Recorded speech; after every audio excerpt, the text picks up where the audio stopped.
Gemini 2.5 Pro est sorti et c'est juste dingue. Cette nouvelle version est toujours un LLM, à savoir un Large Language Model qui est multimodal, mais dont la particularité est d'apporter en fait un raisonnement avancé. Donc ce qu'il va faire, c'est qu'il va analyser plus profondément la situation, les informations, ensuite tirer des conclusions logiques basées sur des hypothèses pour prendre des décisions éclairées. Lorsque vous lui soumettez un prompt, vous allez pouvoir voir toute la mécanique, tout l'ordonnancement de la réflexion, ce qui pourrait aussi nous permettre à l'avenir d'améliorer nos prompts. À côté de cela, les performances de codage sont améliorées. Du coup, vous allez pouvoir lui demander de réaliser des applications web jolies, des applications de code agentique, jusqu'à même des jeux vidéo. Et Google a notamment montré comment on pouvait recréer le fameux jeu du dinosaure sur Chrome, vous savez, celui que vous avez joué lorsque vous étiez souvent hors connecté. Alors ce que je vous propose dans cette vidéo, c'est surtout de voir cette partie coding. On va y aller crescendo et on va démarrer avec la reproduction de la homepage du fameux navigateur Google. Alors pourquoi reproduire la page d'accueil du site google.com? Eh bien parce que j'avais déjà sollicité Gemini premier du nom si je ne m'abuse et les résultats émis à l'époque n'étaient pas très convaincant. Et ce case fait aussi partie des exercices qu'on a lorsqu'on démarre en HTML et en CSS, notamment pour montrer comment on est capable de réussir à structurer les pages. Donc pour démarrer, on va lancer Gemini. Là, je suis sur une version Gemini Advanced pour les professionnels. Vous choisissez effectivement le 2.5 Pro. Là, il est déjà pris par défaut parce que je l'ai utilisé en dernier, mais vous avez évidemment le choix d'utiliser les autres versions. Donc on reste sur le Pro et on va lui poser la question suivante. Peux-tu me reproduire la page d'accueil du site google.com, me fournir un fichier HTML dans lequel le CSS est déjà intégré. Donc là, ce qui est intéressant de voir, c'est la manière dont il approche la réflexion. Donc vous pouvez le voir, là, il est en train de loader, il continue de réfléchir jusqu'à me fournir la réponse finale. Première étape, il doit tenter de comprendre la requête. L'utilisateur veut un fichier HTML qui va répliquer le site google.com, la page d'accueil. Les contraintes clés sont le fait que le CSS doit être imbriqué dedans, donc il va utiliser en fait les tags, les chevrons style, et qu'on n'ait pas en fait de CSS séparé. En fait, c'est simplement pour le confort, comme ça il me produit un seul fichier, je l'ouvre et on voit le résultat. Donc là, il part ensuite sur l'identification des éléments clés de la page Google, donc il découpe encore une fois, il a compris la requête, répliquer, donc je veux répliquer, je vais décomposer cette page-là. Donc le logo, la barre de recherche, le bouton, le I'm feeling lucky message, les différents liens, etc. Je pense qu'il va même mettre le footer, j'imagine. Oui, dans le bottom left right, etc. Bon, bref. Ensuite, il décompose sa structure HTML et nous explique en fait à quoi va correspondre chacune des balises. Il va ensuite parler également de la feuille de style CSS qui est pour le coup embarquée et ajouter des éléments qui vont être caractéristiques, qui permettront du coup de reproduire cette page. On ne va pas aller non plus dans les détails.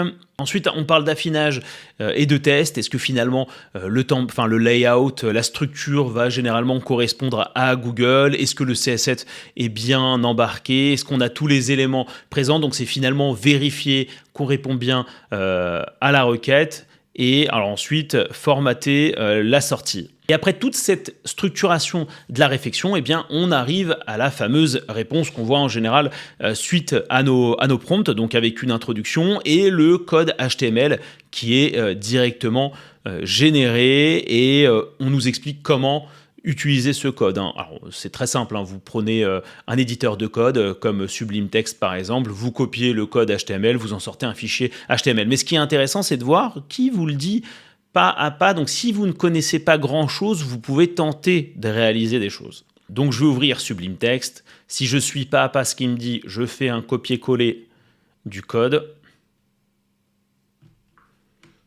Hop, et je vais l'enregistrer. Save as. Là, on va le renommer, comme il nous l'a dit, Google Replica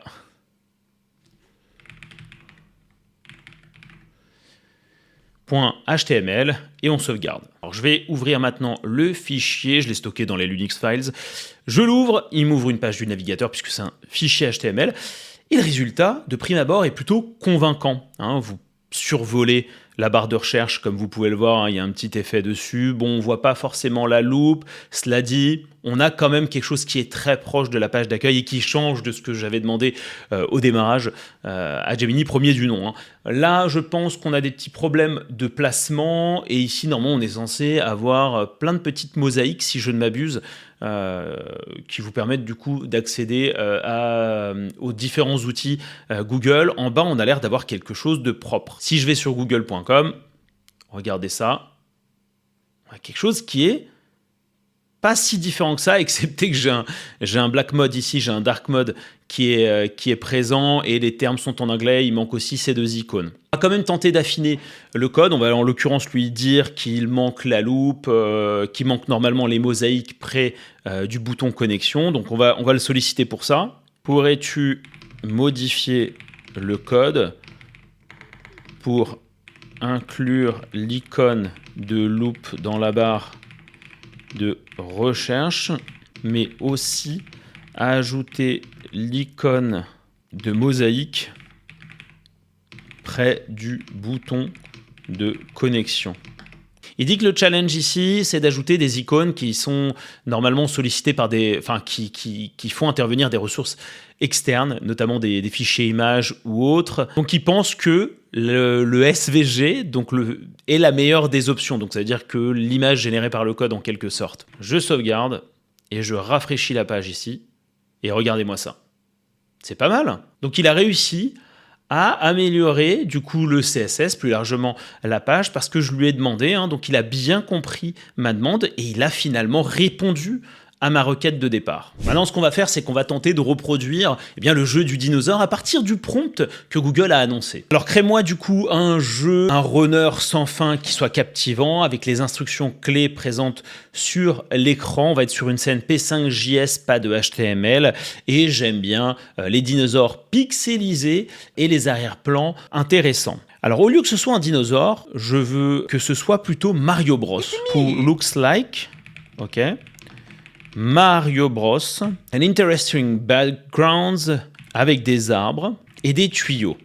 Parce que oui, parler de Mario Bros sans tuyaux, c'est autant changer de licence. Donc là, il essaie de comprendre la requête principale. Donc on veut, ce qu'on a dit, un jeu de running uniquement en JavaScript sans l'appeler par du HTML. On veut que ce soit un personnage qui court avec des obstacles et il doit sauter, donc les classiques. Le caractère doit ressembler à Mario. Donc là, on fait appel au framework P5.js, ok. La game structure, donc là, il décompose effectivement le code. Donc ça, c'est quelque chose qui est quand même intéressant si vous voulez approcher, je sais pas moi, la conception de jeux vidéo sur du JavaScript. C'est quand même un bon moyen aussi d'apprendre, de se dire, il va falloir toujours faire un preloader. Ensuite, un setup qui va initialiser le fait de dessiner, en fait, que ce soit le décor, le caractère, etc. C'est intéressant. Et évidemment, on a tout ce qui est interaction avec le clavier pour pouvoir jouer. On va avoir un output en termes de fichiers. Il n'y en aura pas deux. On ne sollicite pas le JavaScript, on le met direct dans un web editor. Et on lance le jeu. Comme vous pouvez le voir, ça s'affiche. On a une sorte de Mario Bros. Alors, est-ce que je peux quand même sauter? Ah bah oui, mais là par exemple, il y a des choses à modifier. On ne peut pas sauter plus haut que ces tuyaux. Donc, il y a une contrainte à ajouter. Bon, très bien, écoute, ça fait partie des modifications à lui demander. Il faut effectivement affiner, lui parler des différents plans, parce qu'on voit des arbres qui sont un peu devant, un peu derrière, qui passent de manière transparente. Enfin, c'est assez spécial. Mais au final, il a quand même réussi à faire quelque chose. Donc, je vais quand même tenter de l'améliorer, au moins sur la partie tuyau. Donc là, je lui demande d'améliorer le code. Et on lit qu'avec cette modification, le jeu devrait être plus équilibré et vous devriez toujours avoir une chance de sauter par-dessus les tuyaux. Amusez-vous bien. Parce qu'effectivement, c'est ça mon besoin. C'est le challenge, c'est effectivement de pouvoir quand même sauter au-dessus de tous les tuyaux et qu'avec le temps, on accélère un peu le défilement. Je ne sais pas s'il a été pris en compte l'accélération. Bon, on ne l'a pas sollicité à ce propos, mais ça peut être une amélioration du jeu. On retente. Donc là, je peux passer par-dessus, je peux passer par-dessus, voilà. Là, pour le coup, on a finalement une hauteur maximale qui a été appliquée et on voit différents types de tuyaux en termes de hauteur et même de largeur. Bon, il a changé un peu tout ça. Et j'ai l'impression que même au niveau des backgrounds, au niveau des décors derrière, il a fait quelque chose de plus logique. Hein, c'est un peu plus collé, donc là, j'ai raté. J'ai fait n'importe quoi, c'est de ma faute. On va continuer dans le gaming et cette fois-ci, on va lui demander autre chose. Hein. Je reprends le prompt de départ et maintenant, je vais lui demander de me faire en fait un Flappy Bird-like. Un Flappy Bird-like, je ne sais pas si vous savez, hein, c'est le fameux petit oiseau sur mobile qui était sorti, qui avait eu un succès énorme. Et il suffisait juste d'appuyer une fois, alors après je crois une plus ou moins forte intensité, de manière à ce que l'oiseau puisse passer entre des obstacles. Sauf que nous, on se dit qu'on va garder Mario Bros pour rester dans la thématique, sera le personnage, et que les tuyaux vont être les obstacles. Donc make me a captivating Flappy Bird like game. Backgrounds have to respect Mario Universe. Les obstacles doivent être des tuyaux. Hein, soyons cohérents jusqu'au bout. Enfin, si vous comptez, je sais pas, ça fait à peine 10 secondes qu'on a lancé le prompt, hein, si je ne m'abuse, et on va bientôt avoir le résultat. Alors après, en termes de consommation, je ne sais pas ce que ça coûte et jusqu'où on peut aller pour ce qui est des tokens. Hein. Pour ceux qui suivent vraiment le sujet, n'hésitez pas à me le dire en commentaire sous cette vidéo. Hein. C'est toujours intéressant de comprendre comment ça fonctionne. Donc moi, ce que je vais faire directement, c'est qu'on va récupérer le code et on va l'exécuter sur P5JS. Hop. Et voir ce que ça va donner. Toujours une erreur, ce qu'on va faire pour terminer, c'est qu'on va lui demander, alors, sur les images, pourrais-tu les dessiner toi-même en SVG?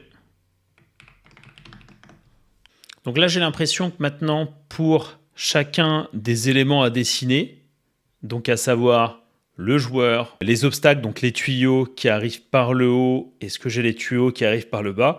Eh bien, il nous sort un JavaScript avec, est-ce que ici, là-dedans, oui, apparemment, il est en train de dessiner, parce que là, j'ai l'impression qu'ils font appel à des fonctionnalités à des fonctions, de rectangle. J'ai pris à nouveau le code, hop. Et voilà, on arrive sur un Flappy Bird-like un peu grossier, mais on a quelque chose qui ressemble à un Mario, et qui a l'air de sauter. Voilà. Ah, bon, après je suis allé un peu trop bas. On va voir, ça aussi, ça se configure. Est-ce que je peux au moins passer les premiers tuyaux? Bon, ça risque d'être un jeu, un day and retry. On est en train de le constater en live. Oh, j'ai failli passer le premier tuyau. Je veux juste passer le premier tuyau. 1 hour later. Après une centième tentative, j'ai réussi. Bon, décidément, j'ai pas réussi à franchir le deuxième tuyau. Bon, après, ça doit pouvoir encore une fois s'affiner, demander finalement des écarts plus ou moins grands, un peu à la manière de ce qu'on a fait pour le jeu du dinosaure façon Mario Bros. Cela dit, comme vous pouvez voir, vraiment, je trouve cette IA vraiment surprenante. Elle va permettre effectivement de créer plein de choses facilement et j'ai vraiment l'impression qu'on est dans ce contexte-là où on va avoir limite un cahier des charges, on va lui soumettre avec le plus d'informations possible et il serait peut-être lui en mesure finalement de produire une application directement fonctionnelle qu'on pourrait encore une fois plus ou moins affiner selon les besoins et les demandes. Donc voilà tout pour cette vidéo, j'espère que ça vous a plu, moi je trouve ça hyper excitant, c'est vraiment fou ce qui est en train de se passer côté intelligence artificielle générative et là avec Gemini 2.5 Pro j'ai l'impression qu'on va encore plus loin en tout cas sur cette partie coding, hein. Après j'ai pas essayé d'autres solutions mais là ce que je vois déjà c'est super surprenant. Donc si ça vous a plu, n'hésitez pas à liker, à partager et surtout à vous abonner à la chaîne YouTube Tech Live et je vous dis à la prochaine. Ciao, bye bye.